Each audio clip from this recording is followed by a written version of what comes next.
or fewer, something like that. So it's a big choir for a small church and a lot of people involved. On a normal Sunday, a summer Sunday, maybe 20, 22, something like that, 24, half of that number. So that's context of how I'm viewing this. Recently, I did a session on developing community through the choral rehearsal at the National ACDA conference in Kansas City. And this is actually the same handout, so you're getting the very same material that I used in the session there. And I think we need a handout here. I initially thought I would redo this handout, so I spent some time this summer kind of going over it and saying, is there anything here that's not true about the church choir? Is there anything that is true about the church choir that isn't true about the school choir? And kind of did some evaluation of that, and I decided that we would just use this as the jumping off place. So here we are. First of all, this we believe, and I say this we believe, mostly meaning this I believe. So I hope that you will join me in believing this. But I think that the choral music is more about process than product. I am a huge believer that what we do day to day is more important than where we end up. And I actually like rehearsal more than I like, quote, performance or presentation. I love the process of rehearsing. I love getting to spend the time with people and doing all of that preparation work. And I often tell my students, if you don't like rehearsal, then you don't need to go into this field in music ministry or choral conducting or anything else, because most of your time is spent in rehearsal. But I like the idea that when we are on Sunday morning, that we're simply opening the doors to what we did Wednesday night. And it's not about a product, it's about here is who we are today, this is a moment in time, and it is only this moment. It may not be our best moment, it may not be the best moment we ever have had or have, but it is this moment. So the idea of process. I believe that when we believe in process, that it helps us to accept what isn't perfect. And for those of us who are perfectionists, it can be very difficult to say, this was what it was, this is what it is. But it is really about the process more than the product. Singing in a choir should be foremost about enjoying singing, particularly with a group of people in a specific choir. So I think that's some of the reason that we don't just look forward to going to choir on Wednesday night to sing, we also look forward to going to choir to sing with these people. I get to stand here, I get to be a part of this, I get to be with these people I also love and care about. And I think that's where singing goes to this next kind of level. The second point I make, the choir director shapes the rehearsal environment. I think that's something that sometimes as leaders we really don't want to believe that we have as great a role as we have in shaping the environment. But the reality is that we do. Like it or not, we do. Now that's not to say that everything that we do, everything that happens in a rehearsal is your fault, or you caused it, or you could have changed it. There are so many things that happen in rehearsals that are beyond our control. But I think generally who we are, every part of who we are shapes the environment of what we do, what happens in a choral rehearsal. So I would say to you, accept that responsibility gladly. Accept it as it is, but also realize that it's a lot to carry. And sometimes it can be too much to carry. I think that's the reason that I have never been the choir leader who could just be out a lot and everything just keep going the way it is. And I used to think that was a really big weakness on my part. I used to think that I was not as good as my colleagues because they could leave it with the grad student and go do this and they go do this. I leave it with the grad student and it kind of goes and kind of doesn't, or it just doesn't work as well. But I think that who you are does shape the environment, and I think that means that we must own that and work to be the best one. The director sets the tone of the choir. But I think we must not give that over to other people, to negative people in the choir, to other people who might want to take our role and use it in some way, but we must own it and not abdicate it to other people. The director must be committed to establishing community with the choir. I think if we don't commit to establishing community, it doesn't just happen. I think it has to happen all the time, it has to be intentional, and it has to be at the forefront of what we do every rehearsal, every time, but not just every rehearsal, it's every time you're with somebody. See, You're establishing community when you're outside the rehearsal just as much as you are when you're in the rehearsal. It has to be the same person every time you meet someone. Community is established within the rehearsal, not in performance. And I also said, and after the rehearsal. I've begun to believe that after the rehearsal is probably as much key time as in the rehearsal. Do you hang around? Do you speak to people? Do you hang in the parking lot? Are you the last one to leave? Or do you turn the lights on and hopefully everybody, lights off and dim them so hopefully everybody will leave? You know, all of those kind of things. One of the best things that you can see in a choir rehearsal is if a lot of people hang around afterwards. So there are Wednesday nights when I leave our church and there are 2 or 3 pockets of people still talking in the parking lot. Yeah. Okay, that's very good. My grandmother back in our little country church in Alabama used to say, the more people hang out after church, she didn't use the word hang out, the more they stay around after church, that's a sign of revival. And she used to say, you can tell the health of the church by how long people hang around after the service. I have always noticed that, and churches that feel good, people stay. Churches that don't, people hurry to their cars. So we want to develop the place where people don't want to leave, and where students will be late for their class because they were hanging out with friends after the rehearsal, etc. So we want to be that group rather than the one where they're all, have their things picked up, ready to go. They'll do that too, but still. I think that the music making is at its best when it's made with a group of people that we enjoy living life together. So the more connections that you can facilitate and help happen that are beyond the rehearsal, the better the community is going to be in the rehearsal. As long as it doesn't become cliquish. See, that's the negative. That's what can happen. But I think as long as you don't allow cliquishness, somehow you also have a big part of helping cliques not to establish themselves. Yeah, and you can help model that in a lot of important ways.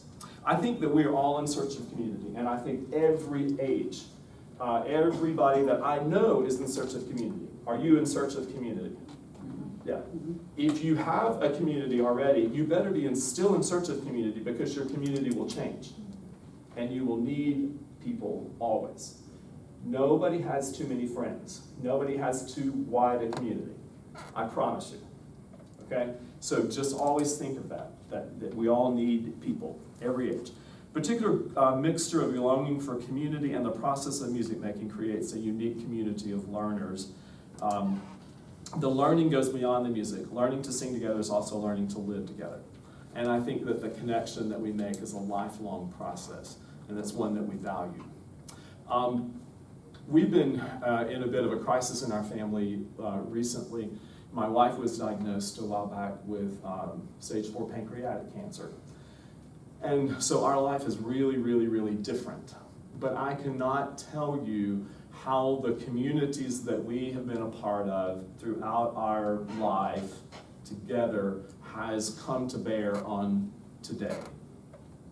And we have gotten cards in the mail, and people have reached out, and our children have said, well, who is this? And I've said, oh, this is Tony, who sang in our choir in Missouri back in the 80s. Or this is Martha. She sang in the choir when I was a seminary student in Fort Worth. And all these people that we have lived life with have brought back to bear on this time in our life. So I cannot encourage you enough. We were building all these communities we were just doing it because it's what we do, right? It's just the way, it's what we do, it's how we live life. What is community? Community is established, and I won't read that exactly, but it's when we're able to take our individual needs and we're able to submit them to the group. So what I want myself, my own voice or whatever, is something that I submit and give to the group to be used for the benefit of the community. So why is community so important for the choral rehearsal? A few points here. One is we can achieve more within a group.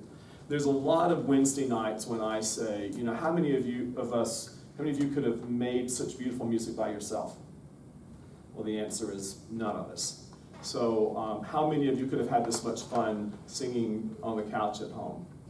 Not that you would have, or something like that. And the idea is that our combined energies create something that's, wow. I say that a lot of times to the men's choir. They make some beautiful sound, and I say, oh my gosh, this is beautiful. Relish that moment. Did you enjoy that sound? How did you feel? What happened inside you when you heard that? Let's do it, let's make it again, and then think about that. And we make it again. We make that sound again. And we talk about what did that happen. And that's the miracle, right? It's the mystery. It's all of those amazing moments. Yeah. And we do that in church choir as well. We were able to achieve more than the group. Down a couple sentences, the vulnerability of singing draws us to others. And I think, how does singing make us vulnerable? Let me ask you that question. What is vulnerable about singing? You can make a mistake. Yeah. Yeah. You're emotionally connected to the song you're portraying. Yeah. Your feelings through that. Yeah, and your emotions are just right out here. They're on the fence. They're on display. Yeah.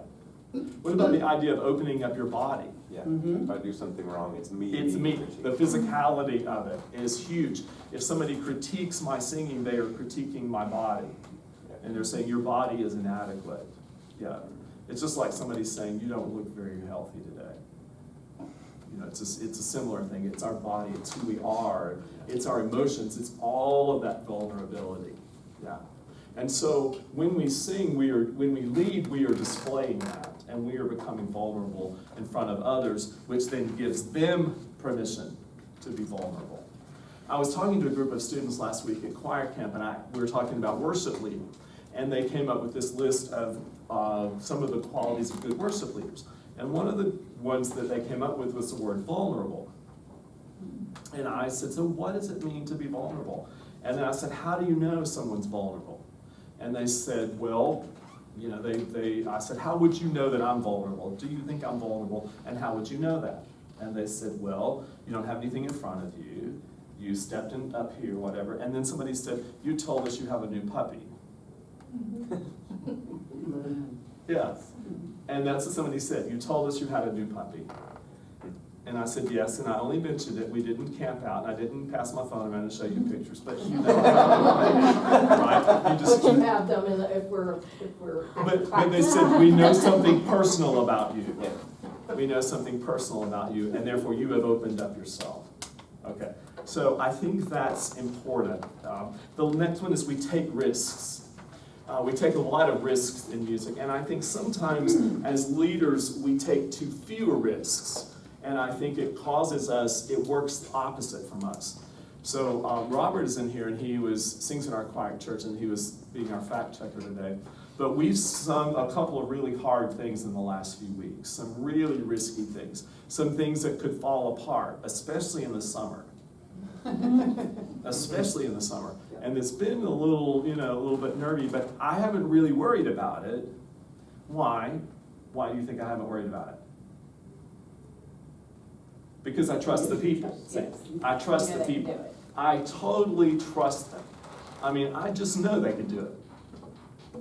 I don't know that they think they can do it, but I absolutely know they can do it. And I have such confidence. What year are we singing this? Yeah. But so whenever we sing those things, what does it do to them when they have sung it then? Yeah. We all feel like, oh my gosh, I've done something beyond myself. I've done something bigger than I've stepped into a bigger space. So I'm a big believer that we don't always cancel something just because we're scared of it. We might sing it a little bit less. We might, do something a little bit different, but most of the time we just go ahead and do it. And I think that's where people trust us to know that you're actually going to do it. So taking risk, I think, is so important for building community, taking some kind of communal risk. We are our true selves, I state that. And I think looking for safe places is important. And I'm going to pause for a second there, because one of the things that happens the most when men's choir, well, let me say this about Baylor Men's Choir. One of the things and Scott is our men's choir person here that, and Scott's not in the men's choir, but he was. I was. I wish I still was. Scott can be the fact checker there, but one of the thing we do every Monday, or not every Monday, but first day of the week, Tuesday, for Tuesday rehearsal, is we start men's choir rehearsal by one guy standing up. Ahead of time, we notify somebody, but this guy stands and says, "Why do I love men's choir?" So every Tuesday, we start rehearsal by one of the guys in the group saying, "I love men's choir because," and he takes 2 minutes, a minute and a half or something like that, and these guys come up with some of the most beautiful statements. I mean, oh my gosh, they'll make you cry. They do make me cry. Yeah. They say beautiful things about why I love men's choir. But one of the most frequent things that comes up with them is this is a safe space. I am so worried about my classes. I've had to do this presentation. I'm failing my math class, but I come in here and I am safe. And I feel so safe. And all I have to think about for this whole hour and 15 minutes is just making beautiful music. And I don't have to worry about anything else in the world. All the world is right in this room. Okay. Well, what if Wednesday night could be that? Say, what if it could be that safe space? Now, how is it that we create those safe spaces? I could offer a lot of ideas, but I think we know when we feel safe. But I believe it's mostly about you. It's mostly about you making people feel okay and feeling safe in that space.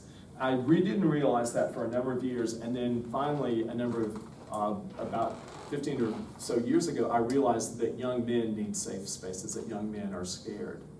And they're always expected to lead out, they're expected to be perfect, they're expected all these things.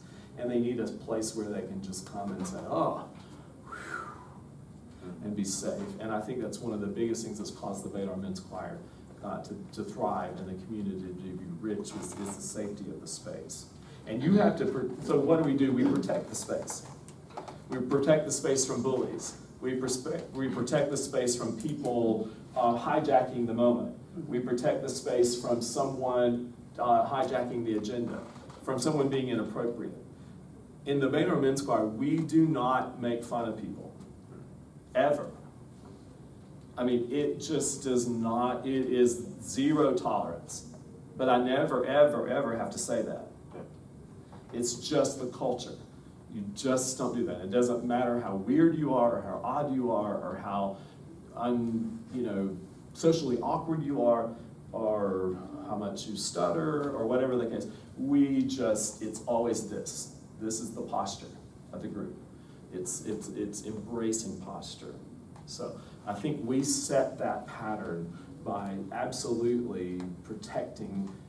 You protect the weak, therefore you protect the weak and the strong, therefore you make the place safe.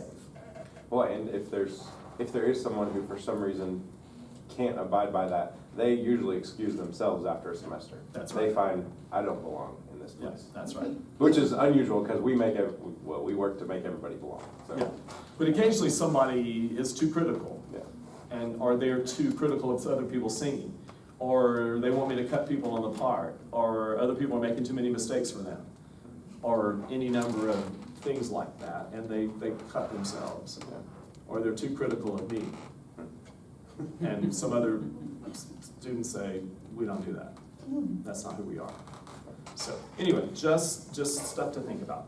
Now, an African perspective, look at the little block on the side. And I'm just saying, I've been strongly influenced by things that I've learned from friends in Africa. In Africa, music making is not about performance. It is about participation. Music making accompanies all celebrations, so everything you do has music. We try to do that in our church. We try to sing for even things like business meetings and church conferences and things like that. We try to make music a part of all these moments, so we have context. Music making includes dancing, so we don't do that very well in our church, but we do it pretty well in the Baylor Men's Choir. We do it quite well. But I think that it means moving, okay? We do sometimes do that in our church, and some of our folks really don't like it, but they're not about to say anything because that would be, we just wouldn't want to say anything because, we're all in this together. Music making is continuous, it never ends, and music is life. And I say that music is life because a few years ago, we were in Kenya, and my wife asked this young man, she said, well, do you sing? And he looked at her like, well, what planet am I on, or what am I doing? And he said, well, of course, music is life. And the idea was that, of course, everybody sings. Music is not for the few. I posted an article a couple of days ago on my Facebook page that Hannah, our daughter, sent me, so I don't claim that I originated it, but it was about how all children can sing, and how it's our role to say that all children can sing. It's our role to be the advocate. It's been reposted or shared about 15 times or so from the time I posted it, and I'm sure a lot of other times. But I thought, if I can just post this and get a few people to read it, then that's progress, see? That's a little bit of progress. So you might want to find that article and post it, but it's well written, and it's stuff that I firmly believe. Steps to building community in the rehearsal. One is to build trust. I think music making is built on trust. And it means that people have to trust us to do our job. But I think so what does it mean? I think people in choir that come to choir, they have to trust us to make the music better. I think they didn't come to sing and for everything to be the same as it was when they got there. So that my beginning point is, if you come to choir, you're coming to do better. You're coming because you need help. Because you want to sing better than you could sing on your own. Therefore, that's why you're here. And it's my job to mold our singing into being better, which I think has to do with honesty. Now, not critical, but being honest to say, this needs work, you all. We've got to get this thing in shape. This can be better.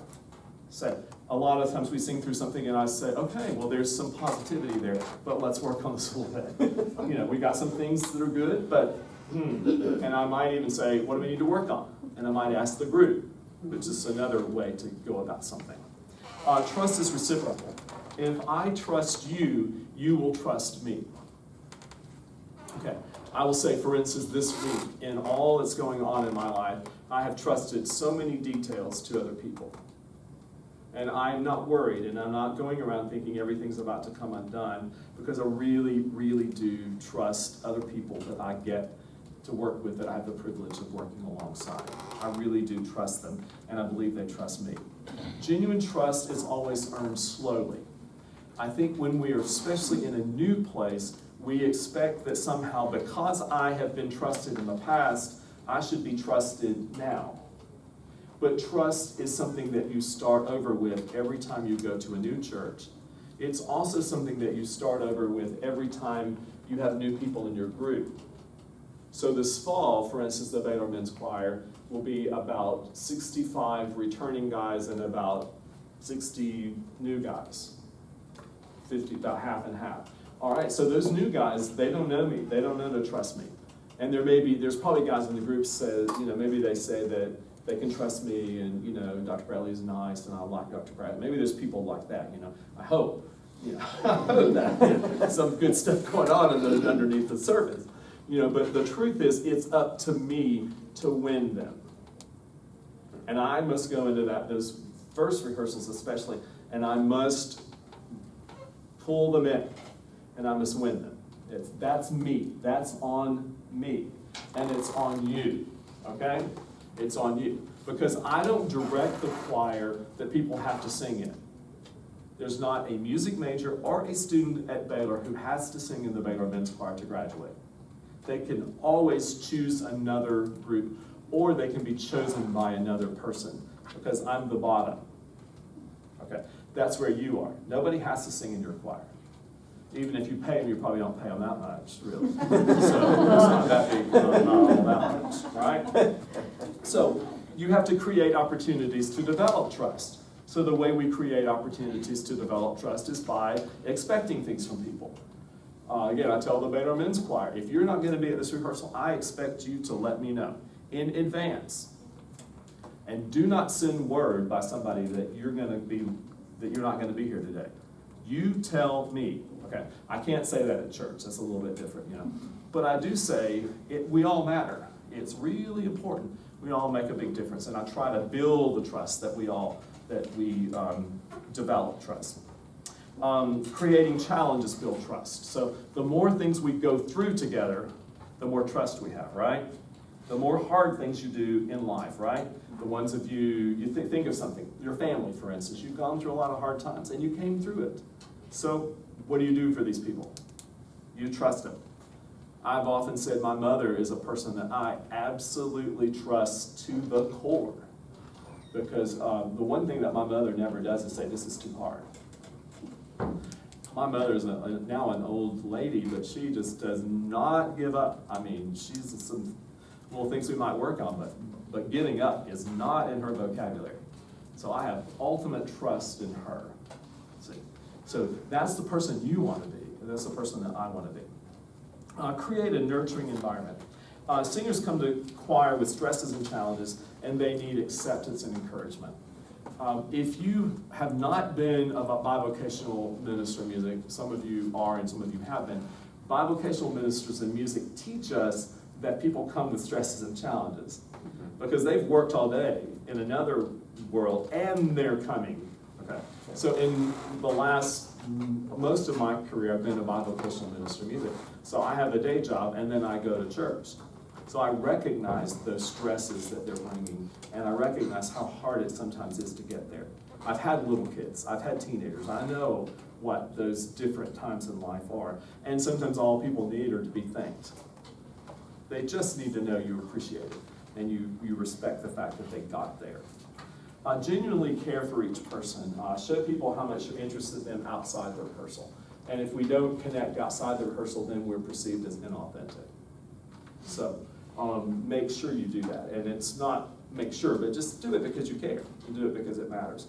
Model sensitivity so that people know that they can trust you with their emotions. See, when they tell you something personal, something that matters to them, hold that well. Ask them about it. And then they learn that the trust creates the nurturing environment because they learn that you can hold confidences. Without freedom to express emotions, music making will lack passion. So I've been a big believer for a long, long time that unless we can trust the environment to accept our emotions, that music making will be very methodical and not passionate. And if you have within range, I would rather have the passionate music making any day than just correct without passion. It's just who I'm just like that. I just want to feel. I want to feel something, you know. Life is too short not to feel it. So I believe that we ought to create the opportunity for people to express their emotions. Let me read you a quote. I sent an email out to our choir the other day and asked them, told them I was doing this little session and said, what do you have to say about community? So here's a quote from a man in our choir. He said, Wednesday night rehearsal is as much about community as it is about music for me. Music is the vehicle to connect us to God communally and personally and spiritually, all at a time that we are free to simply be ourselves with all of our talents and inadequacies on full display with one another in a loving environment in the middle of a full and oftentimes stressful week. I can try new things, fail, and try again, while depending on those around me to love and help me through the struggle. I guess it's a lot like life should be in a loving community. So that's what one of the people in our choir said about the nurturing environment. Be honest on the next page. Show your feelings for the music. Be honest about your feelings. Risk being vulnerable.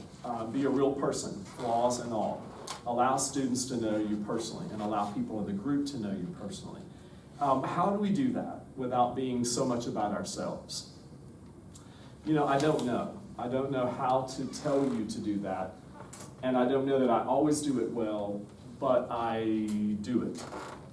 But I did have a friend who, a well-spoken friend who sings in a choir that I used to direct years ago. And she said, when you would tell us about the composers, you know, and you would talk about, you know, this composer, and you might say, I know this person, but you weren't telling us you knew him so that we all thought, oh my gosh, he knows everybody. You were just telling us because there's a story to tell, and because the person is real, and because they're real people just like us. And she said, our minister of music now tells us the stories, but it seems like it's somehow all about him. Now, I don't know the difference in that, and I can't tell you what the difference is, but I think the difference is in your motive. That's what I think. I think it's why you tell it. Yeah, and you're telling them because you want them to know somebody else real, who has a real life and has a real story, and that there's a life behind this piece. So all the music that we sing has a life behind it. I think it's important to own your mistakes. And owning your mistakes is so hard for a perfectionist. Because as perfectionists, what would we rather? No mistakes. We'd rather have no mistakes. We don't want to have them. And when we do make mistakes, what do we wish? Nobody notices. Maybe nobody noticed. Okay. So, I skipped a beat today in the thing, and we all know, right? You all saw that, and you were a part of it, and so I own it. And I will live with it for the rest of my life.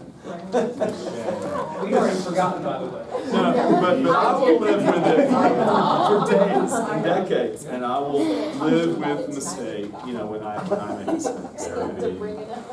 All right, so I'm just telling you, I could really cry about that, honestly. And I know you know what that feels like because you've made mistakes too and that you felt that way, right?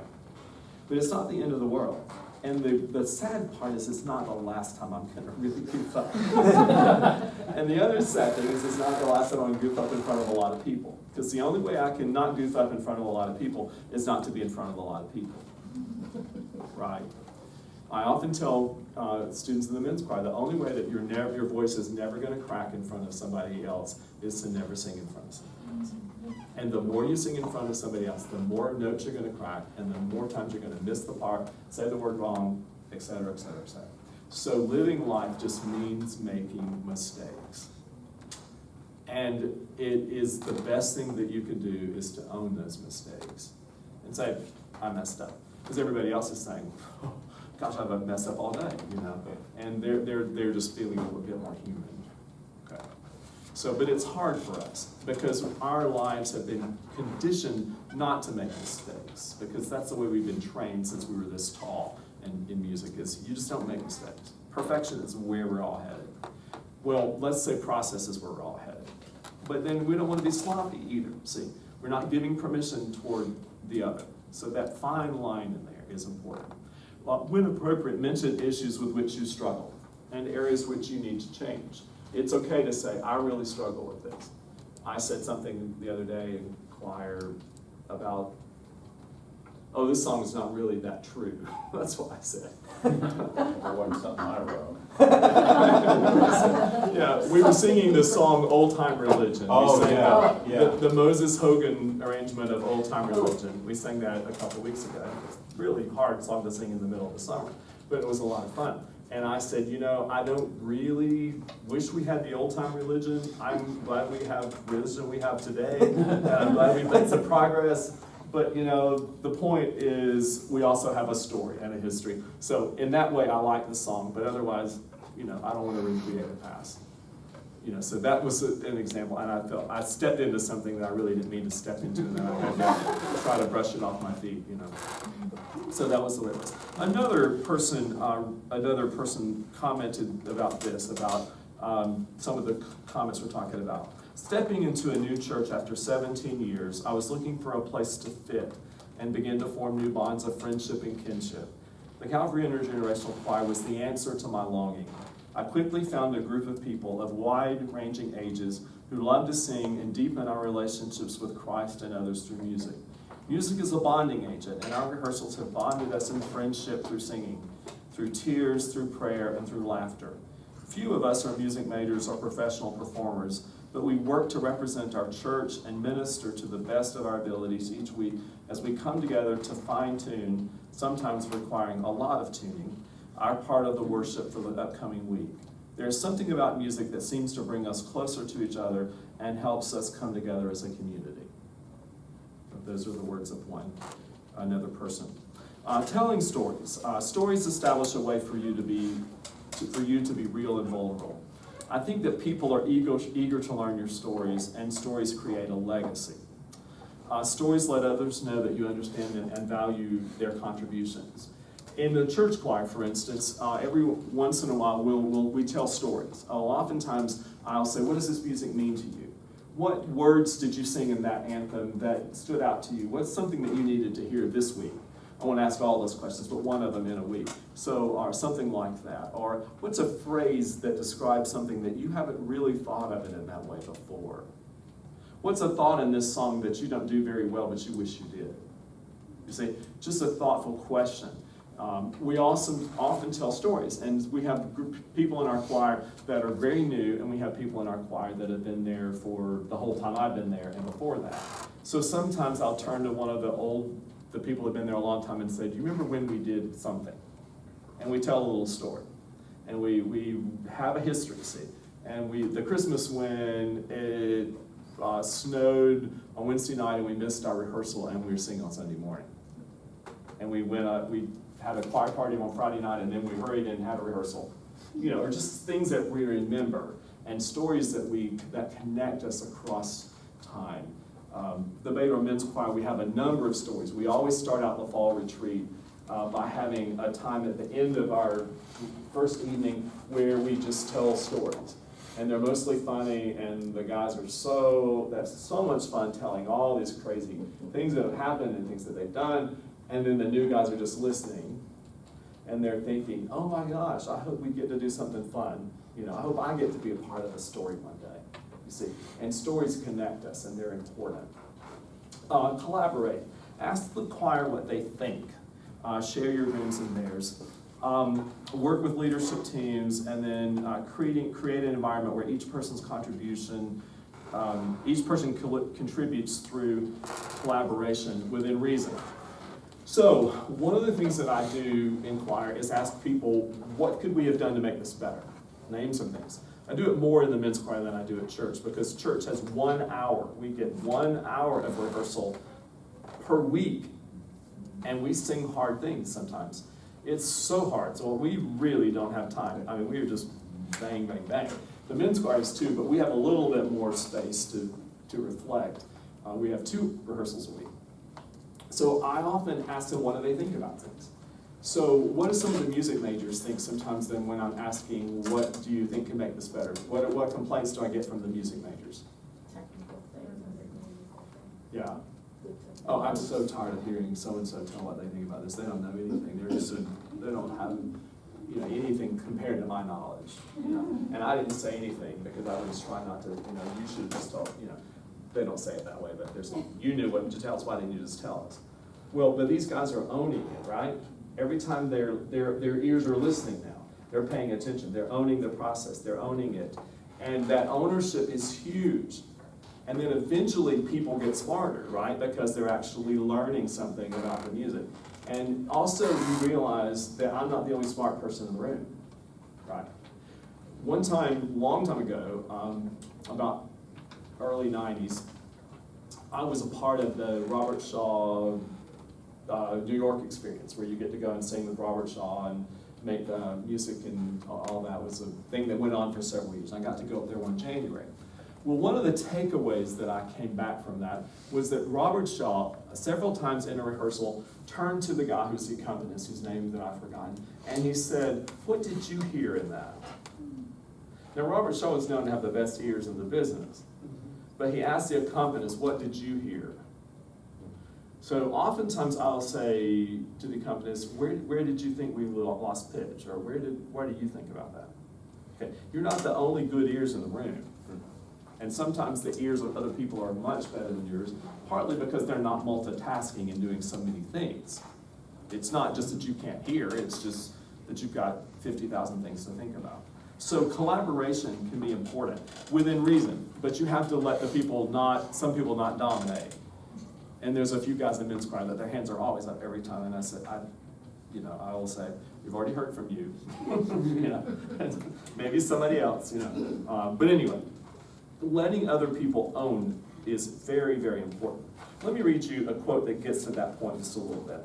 The Calvary Intergenerational Choir creates a trusted rehearsal space in which members can share their thoughts on the music or any other matters should the need arise. This approach is particularly healthy for community building in that every shared thought is taken seriously.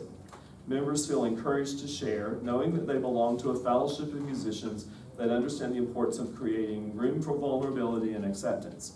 In my opinion, a community cannot be built without an atmosphere of trust. In this case, an approach that supports this assertion is likely to be highly effective. Calvary's choir rehearsal reflects exactly that. So I didn't make this stuff up now, I'm just reading you what the people say, okay? That was a very articulate statement, wasn't it? Yeah, for sure. Shared decisions involve others in any decision that's appropriate and what have you. That particularly applies to the men's choir. I let the men's choir make a lot of decisions. Can you imagine, when's the last time I designed a t-shirt? Never. Why should I design t-shirts? You know, I'm okay with whatever t-shirt we have, as long as they get it approved by Baylor. Which means you can't be within, so I don't, it's fine. You know, when's the last time I choose the food we eat at something? You know, any decision that others can make, let them make those decisions. Let other people make those decisions. Why should I be doing all those things? Let other people own. Any decision that others can make that you are okay with, let them make those decisions. Then you can reserve only the decisions that really, really, really matter to you, which is like music selection, okay? And some things like that. But even people can help a lot with music selection, actually. People can make a lot of good suggestions. Some of the best music I've learned through the years is music that I didn't know somebody else brought to me. So important. Hold each other responsible. Expect choir members to hold you responsible. Likewise, hold them responsible. Responsibility is always mutual. Let me read this quote. The Calvary Intergenerational Choir has become a wonderful community for me within our church. We seek to build friendships by sharing our joys and concerns, laughing together, and by focusing our attention on the task before us, namely leadership and worship through choral singing. I look forward to it all week as a time to come up for air, so to speak. It is not a time of rest necessarily, but a time for all of us to come together and focus on a task whose primary purpose is not in and for us, but instead is done in and for God. Okay? Play together. A strong community plays together. So take natural opportunities to be lighthearted.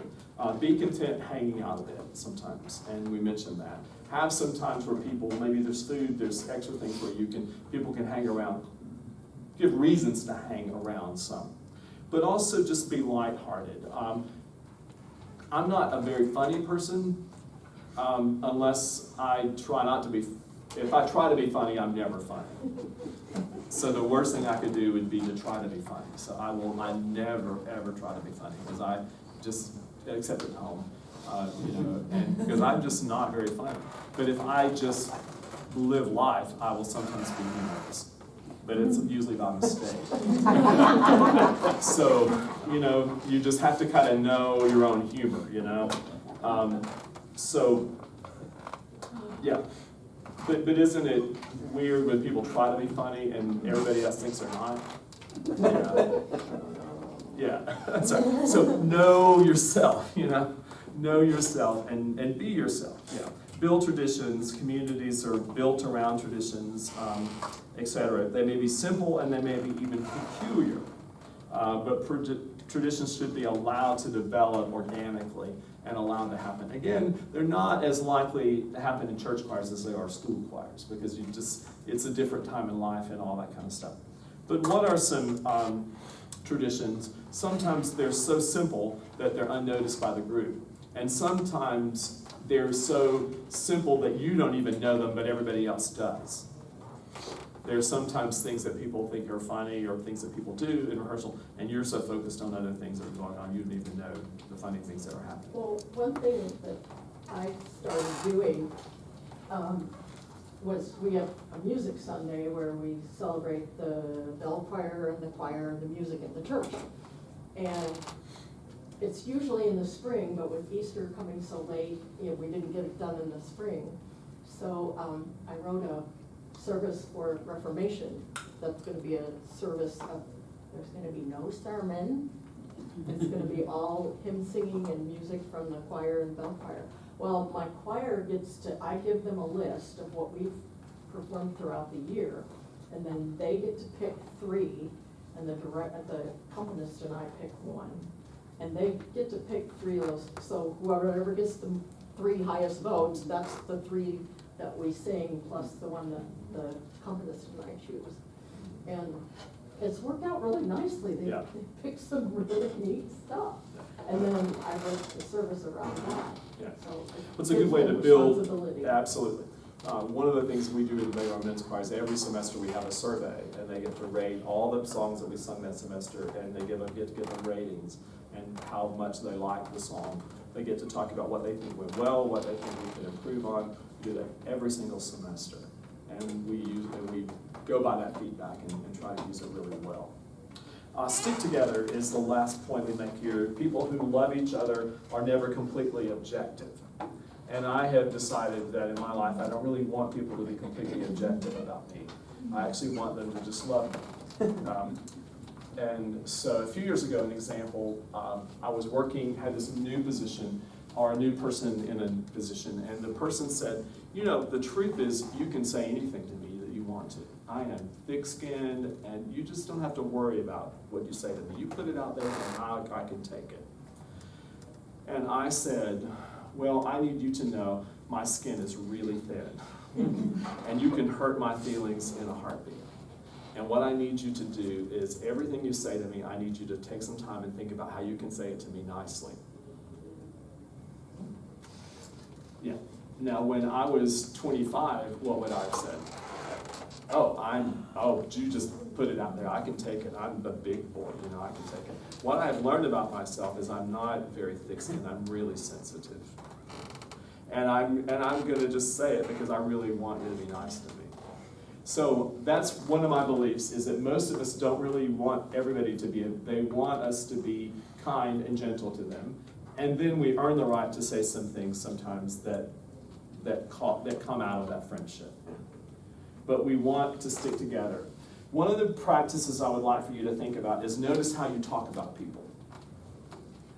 When you're talking about other people, are you almost always talking about their failures and their mistakes and critiquing them, or are you talking about, you know, if I were talking about Scott, I would say, you know, Scott Davis is just one of the nicest men I have ever met.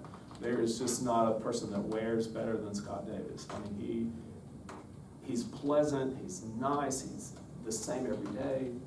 That's what I think about Scott. And that's what I would say about Scott. How can you pick out the good in people, and then can you actually say that when you're talking about them? And is that the first thing you think about? I believe if it's not, then I believe we can reprogram ourselves to think really good things about these people that we know and that we love. And I think it's what people want us to do, because I think everybody's walking around wanting, you know, Julian's wanting me to feel positive about her, and I reciprocally, you see. And I believe that's who we are and that's what we want. So I think that has a lot to do with our building community. I think the last part of that just says that once we've experienced community, we want to live in community, and we believe it's important, and we want to recreate it. Let me share a bit more of one quote, and then we'll take some time for some things. This person said, as you know, I've been giving very much thought to my journey spiritually at this point in my life. This is an older person. What started simply as a desire to sing for me now has me thinking much more broadly about my relationship with God. That isn't your question, but rather a predicate for me to address your question. And this is a person that came to our choir and said, I want to sing because I've always wanted to sing in a choir. It's on my bucket list. And somebody told me you should come to Calvary and sing in the choir. So now he's really thinking about all these other things. So he really kind of wrote an outline that I could have used for this session. Said there would be much less of a community for me at Calvary if it were not for rehearsals. I like rehearsals as much or more than actually singing anthems on Sunday. I strive to never miss rehearsal. So how do rehearsals build community? Spiritually, I'm not accustomed to people opening up about their challenges and their need for communal support when we end our session and are asked for whom we need to ask God's consideration, nor for the sincere desire for each of us to support fellow choir members in times of spiritual need. Leadership, it's not that different than corporate life. You truly have to care for your members, parishioners. Be genuine. The leader cannot fake genuine love and appreciation for contributions of each of the group. Vulnerability, by interweaving stories with the group, makes you vulnerable, open to judgment, and it makes it personal. Engagement. I wonder at the depth of willingness of my fellow choir members to express interpretation of the lyrics, as you always ask what the lyrics mean to us.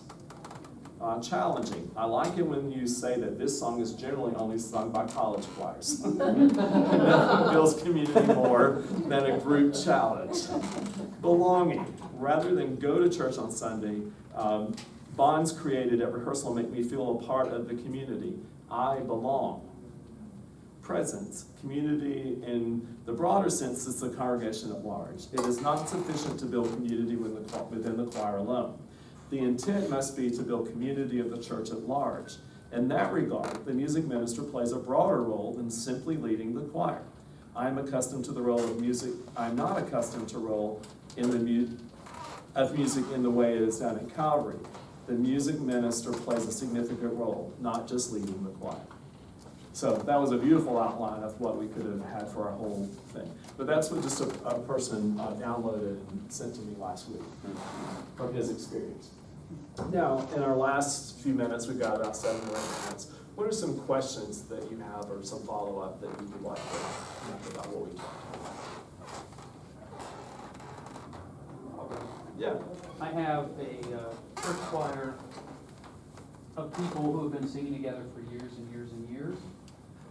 And I've had several newcomers come to the choir and leave. And they never told me directly, nobody ever tells me anything directly, but eventually word got back to me that they felt frozen out when they were, and that just kind of broke my heart. I don't know if you have any ideas on how to address that without admonishing the choir members. Well, there are open groups and closed groups. And I think that we always have to make sure that our group is always reaching out. It always, always, always has to reach out. And we have to say that all the time to the people that are there. Years ago, I had an experience where a new person came to the choir and sat down in a particular chair. And a person that always came to choir came and said, "I'm sorry, but that's my chair. You need to move." And that's like, oh my gosh, my empathy self is just going berserk, I'm about to go crazy. Well, the woman moved, of course, and it worked out. But I did have a conversation with the person, not that night, because I was too aggravated and I wouldn't have said the right things. But I had a conversation and said, we're always open to new people. And then I said to the group, we never ever claim our seats. We're always flexible. We always are movable. And so I think having some conversation about a closed group. About 10 years ago, the Baylor Men's Choir was challenged to grow. We had been 50, 55, and somewhere in that category for a long time, and maybe fewer in the spring, whatever. But in the 40 to 55 group, we never had reached 60. So we were challenged to grow, and could we become like one of the big school men's choirs and grow? So when I first presented that idea to the group, they said, well, if we grow, we won't be close anymore. We won't feel good, it won't be like we are, we won't know everybody, it'll be way too big, it'll just be showing up, all we'll be doing is singing, we won't feel close, we won't feel connected, and all this stuff. And so I convinced them to try. Let's see what would happen. We don't know. Let's see what would happen. Well, now they think that we're close to 100 people instead of 60, and I have 100 great friends instead of 50. And so it's just a different mentality. And but we had to grow the way the group thinks as we grew along. We had to really reset the way the group thinks. And then that becomes about leading and change. Okay?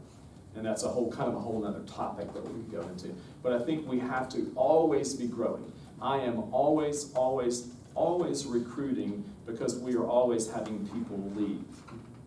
Students with conflicts, people who move from our community, people who graduate, people who just babies and families and everything. So you are constantly recruiting all the time. But it's a mindset. And so the way I think to do is to deal with it directly with the stable group. with the closed group. Yeah, because you have to have a sense of openness. Scott? Do you use officers at church? I mean, I know how we do it in men's choir, Yeah, but at men's choir, I use officers really a lot. Like every single week, they meet for an hour, every week, like all the time. And they have a full agenda and they work so hard all the time. At church, our officers don't function nearly as, we have a group of officers. It's become a smaller group because we don't use them a lot, and we meet like twice a semester or something. Okay. It's very minimal because there's just not that much for them to do. The president comes up at the end and takes prayer requests briefly, which is important, but does that. We have section leaders who reach out to people. They're supposed to reach out every week. I don't know if they reach out every week or not, but I hear good things sometimes from some of about the section leaders, about how well they function. And then we have a person who assigns folders and logistics and stuff. And then we have a social person, a person who coordinates after choir things once a month. oh, that's what I need. I've Yeah. had someone who had a baby and someone who had surgery, and I am not good at coordinating diapers and meal trains. But we don't, That's the problem. we've eliminated the officers that we don't really Okay. do anything, so that we just have the people that actually do something. Yeah. But I don't have time to meet with them, and they don't have time to meet, Yeah, and I don't have enough for them to do in that environment. But the school choir thing, oh my gosh, these guys stay busy all the time. They work so hard. Other questions? Do you put out a list of the repertoire of your Baylor group? I have a men's group, I would love to like see a list of things that you want to do, or Yeah. programs, are your programs online, or, Uh, I mean, They're on every year we put our repertoire on our website, and then it gets taken down at the end of the year. okay. But if you send me an email, I can Okay. just send you a So bunch I'll of look. documents, and stuff. if you go to the Baylor Men's Choir YouTube page, though, you'll see videos from the last 6 years or so. Okay. Yeah, there's a lot of videos up Okay. there. Yeah. Scott, what have I left out about building community that you think is important? Oh no. I would say the biggest things that have formed community for men's choir, if we were going with that, are meals at your house. That when you said, what are things that show you're vulnerable, or show that you're vulnerable, or that you have connected with people. And I would say that like half of the Know Your Men's Choir, or not Know Your Men's Choir, the things where why I love men's choir, people will come up, they'd say, I love Mrs. Bradley's beans and sweet tea, and that references the meal that we have at the first week of every semester at their house, and things like that. So really, it's that, and then also we were intentional about each officer was assigned a certain group of people to keep up with, and throughout the semester you're constantly checking in, and you have people who you click with well, and you have people who you have that maybe one thing in common, which is men's choir, and you have to figure out how to connect those things. But everybody finds that, I don't know, for some reason in men's choir we were able to make it to where everyone fits within that structure, and they know that, yeah, I have these weird things about me, but I sing in choir, and I sing next to this person. There were, sometimes it comes down to the seating chart. 2 random people who just got paired together, and they, one's weaker, one's stronger, and that becomes the bond, because this one knows I need a helper, and you reiterate a lot. If you are not sure what to do, listen to someone around you who does know what they're doing, and lean on them, and it builds those little, structures. So. Robert, as a new person in choir, what's something that you found important about building community? I may be the wrong person to ask, because I live and work in a cave and all by myself, and I have no community at all, and other than, my wife and I. But I'll speak to, it's like, you get a definite sense, everybody really enjoys being there. For a small choir, it sings really well, which appeals to me as a musician. I'm coming in and I'm going, oh, these people, everybody reads music, it seems like, for that tiny of a group. They're coming there because they've got a good leader, and you're doing all those things. He really does the things you talked about. I'm slow to build community, though. I'm very reticent to allow people in anyway. So it takes me a while. My wife, on the other hand, has already got, half a dozen women that she sits with that she knows well. So it may be a guy thing, it may be a me thing. Because also coming in as a choral music writer, I'm also, it takes me a long time to take my critic hat off of every piece we sing, going, well, that's not the way you should have done that, you know, or whatever. You know, so, no, I'm talking about the way it should have been. No, I written. understand. You know? I understand Yeah. that completely. You know, Yeah. but I will say this, as a musician, I fully appreciate that you come prepared, that you don't waste time, because we only have an hour. It's stunning how much we get through in an hour, almost to the point of breathlessness at times. You go, wow, you know, there's this list of 12 pieces up there, we're gonna get through them in an hour. It's like a reading session on speed sometimes, but it's focused, and you